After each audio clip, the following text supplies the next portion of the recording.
Glauber respira. Vitória da política e aula a boa parte da esquerda brasileira. Vem comigo. Antes de seguir, gostaria de pedir seu like nesse vídeo e sua inscrição nesse canal.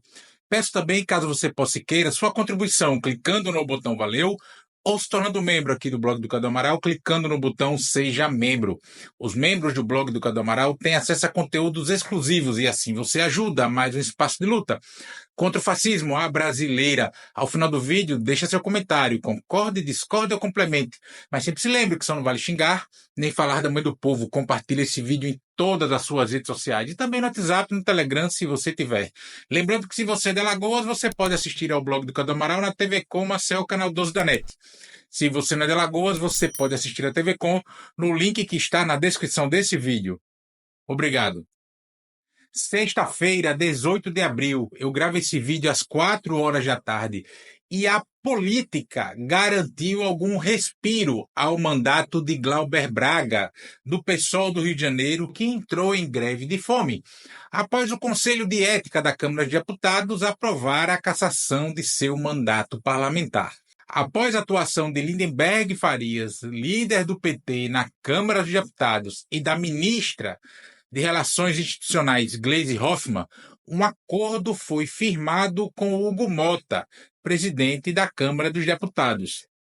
Glauber ganhou um pouco mais de 2 meses para tentar salvar seu mandato, mas para isso terá que ele mesmo costurar o apoio de seus pares. Mas antes de continuar, é preciso deixar claro que a tentativa de cassar o mandato do deputado Glauber Braga não é uma questão jurídica, não é um debate sobre decoro parlamentar, muito menos um problema disciplinar.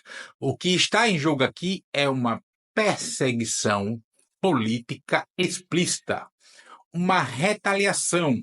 A cassação de Glauber é uma vingança política, vingança de quem não aceita ser confrontado, vingança de um sistema, de um modelo de estrutura de poder que tem inclusive medo da verdade. Glauber denunciou de forma direta, com nome, sobrenome e dados, como o orçamento secreto foi usado para comprar votos, garantir lealdade parlamentar, ali naquele jogo interno do Congresso Nacional, e financiar uma máquina que opera acima das instituições, controlando o orçamento público sem a devida transparência, sem o devido critério e sem o devido escrutínio. O Conselho de Ética da Câmara de Deputados, que deveria zelar pelo comportamento dos parlamentares, virou instrumento dessa retaliação.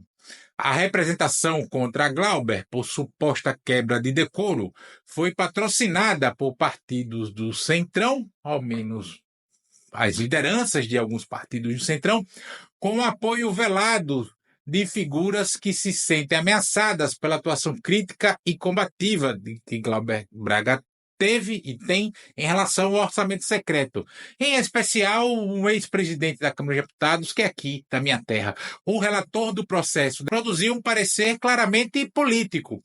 Um documento mais próximo de um ajuste de contas, do que um julgamento ético. O parecer pela cassação foi aprovado em tempo recorde, sem direito a um debate real, sem espaço para defesa política qualificada, pelo menos.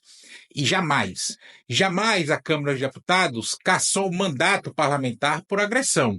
Nesses casos, quando muito, adotou as outras penalidades previstas no regimento daquela casa parlamentar. Diante disso, Glauber entrou em greve de fome por tempo indeterminado.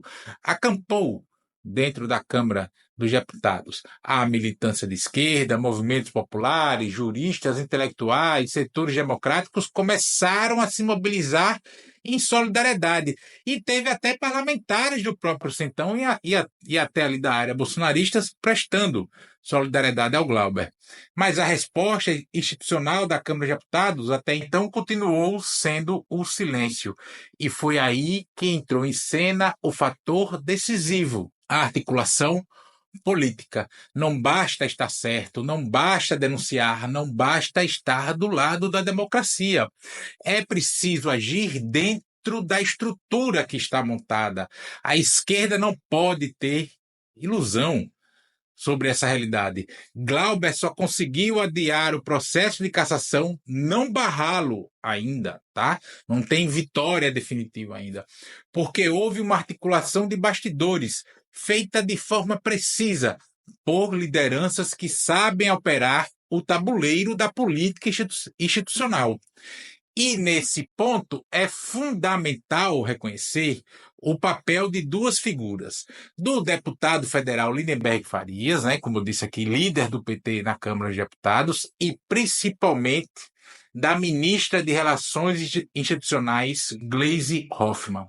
Gleisi foi decisiva. Gleisi atuou com a firmeza de quem entende o momento político e com a discrição de quem sabe onde pisa. Sabia que, se o governo se envolvesse de maneira escancarada, poderia haver algum efeito colateral ali, estabilizando ainda mais a relação já tensa com o Centrão no Congresso Nacional. Mas também sabia que não podia deixar Glauber ser cassado da forma como estava sendo. Foi ela, Gleisi, quem telefonou para Hugo Mota, presidente da Câmara de Deputados. Foi Gleisi quem, com habilidade, costurou um acordo temporário, a suspensão da votação do processo em plenário por 60 dias, após o julgamento do recurso da CCJ. Ou seja, mais ou menos uns 2 meses aí. E aqui entra uma outra lição importante. Essa trégua conquistada por Glauber não é uma vitória definitiva. É uma brecha, uma pausa, um fôlego. O processo de cassação continua. E ele vai ter, Glauber, nesse período aí de 60, 70 dias, enfim, que exercer um tipo de política que muitos na esquerda desprezam, mas que é absolutamente necessário: o trabalho de base parlamentar. Isso significa que Glauber terá de ir em gabinete, conversar com deputados um a um, construir pontes, inclusive com aqueles que discordam dele, dialogar com setores do centrão, com deputados da base governista e da base mais ideológica, com parlamentares da direita, dos partidos menores, explicar, convencer, se fazer entender. Não é simples e não é confortável, mas isso significa fazer política real, não a de que gente que pensa que gente que nunca disputou eleição na vida, sem ser no ambiente escolar, sugere que é. Não é aquela política, é essa política real que o Glauber vai precisar fazer. Glauber vai precisar fazer o que, inclusive, o bolsonarismo fez e faz, inclusive com alguma maestria nos últimos anos, né? Conversar com o baixo clero, por exemplo. Só que, no caso de Glauber, com argumentos democráticos, com apelo à legalidade e com base na coerência de sua trajetória. A esquerda tem um bom grau de dificuldade com isso. Sejamos francos. A esquerda está acostumada a denunciar, com razão, os vícios do sistema, mas muitas vezes se recusa a jogar esse jogo da conversa, da articulação, do ouvir, do escutar mais do que falar. O problema é que quem se recusa a jogar esse jogo entrega o tabuleiro aos adversários. Se não estivermos lá, ocupando os espaços, construindo maioria, articulando, eles ocupam. E aí não adianta chorar depois. A articulação política não é traição, é instrumento de luta. O que Gleisi Hoffmann fez foi garantir que a perseguição contra Glauber não se consolidasse sem resistência. O que Lindenberg Farias fez foi abrir canais de diálogo. O que Glauber vai precisar fazer agora é usar estes canais que foram abertos. Não para se tornar igual aos que o atacam, mas para sobreviver politicamente na Câmara de Deputados. A atuação de Gleisi Hoffmann mostra isso com clareza é cristalina. A do Lindenberg também, mas a Glaze foi mais decisiva aí. Sem holofotes, sem palco, ela entrou em campo para conter um ataque institucional contra a esquerda. Usou o que a política oferece: o diálogo, a costura, o convencimento. E por mais que isso não pareça heróico, como uma greve de fome, é isso que salva mandatos, inclusive no sentido literal. É isso que impede retrocessos. É isso que pode garantir que vozes críticas continuem vivas dentro do Congresso Nacional. Esse episódio é uma aula política sobre como funciona o sistema político brasileiro. A tentativa de cassação de Glauber é uma farsa, um teatro montado para dar verniz jurídico, vamos lá, a uma perseguição política.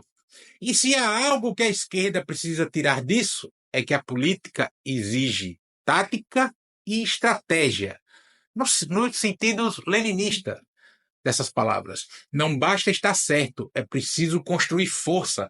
Se tem algo que esse episódio ensina, é que quem quiser transformar o Brasil não pode depender somente da coragem moral.